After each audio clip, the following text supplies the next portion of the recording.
Assalamualaikum warahmatullahi wabarakatuh. Saya Windu Suci Wulandari dari jurusan Bimbingan Konseling Islam kelas 5E Fakultas Dakwah.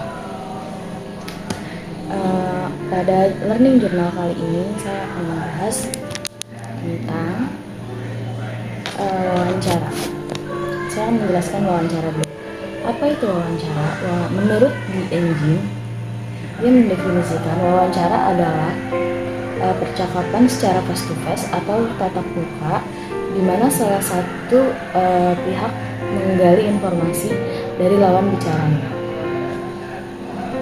Pengertian wawancara menurut Black dan Champion 1976.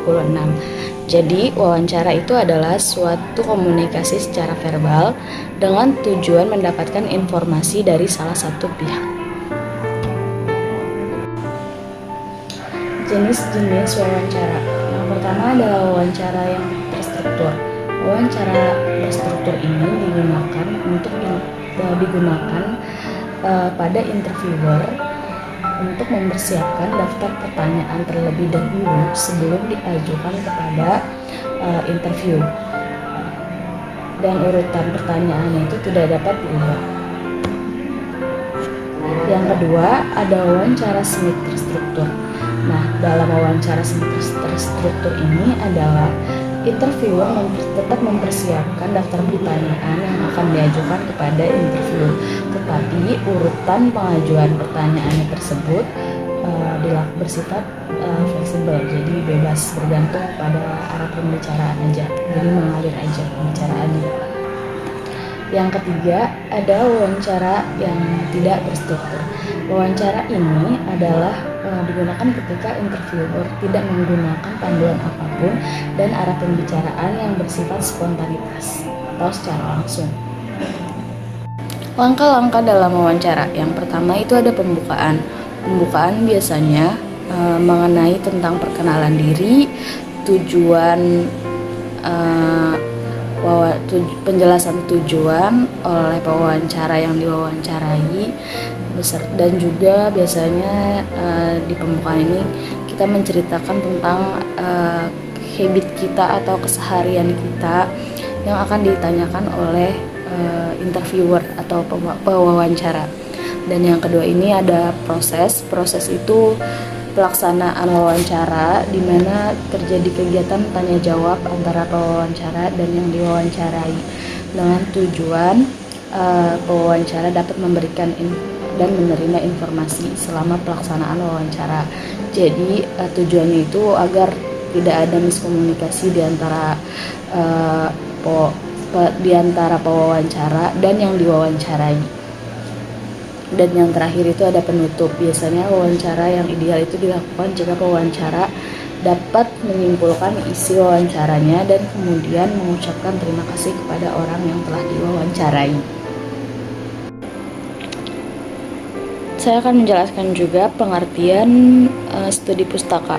Studi pustaka atau studi kepustakaan adalah kegiatan untuk menghimpun informasi yang relevan.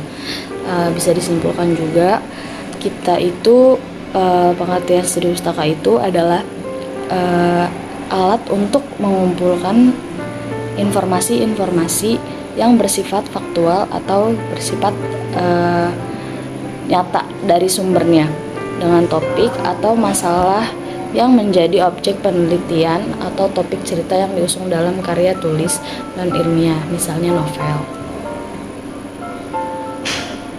Tujuan penelitian dengan studi kepustakaan. Apa sih tujuannya? Yang pertama itu adalah menemukan suatu masalah dan topik. Dan yang kedua, mencari informasi yang relevan atau berdasarkan fakta. Yang ketiga, mengkaji teori yang lebih relevan. Dan yang keempat, mencari landasan teori. Yang terakhir adalah memperdalam pemahaman dan pengetahuan penulis. Penjelasan selanjutnya ada data visual. Data visual adalah sesuatu yang menentukan visual apa saja yang akan diambil setelah melakukan wawancara. Jadi Data visual ini berfungsi sebagai pembuat alur cerita yang sudah tersusun dalam narasi wawancara. Tahapan ini sangat penting karena dalam proses pembuatan dokumenter ini tidak ada yang namanya retake ulang atau pengambilan gambar ulang yang menyebabkan kekurangan gambar pada tahapan editing. Jadi pure ini benar-benar murni secara secara gamblang, secara real gitu. Data visual itu harus real banget. Baiklah, mungkin sampai situ saja ya materi yang dapat saya sampaikan melalui ulasan minggu lalu. Saya rasa cukup sampai di sini. Saya akhiri, sampai jumpa di pertemuan berikutnya di learning journal yang akan datang.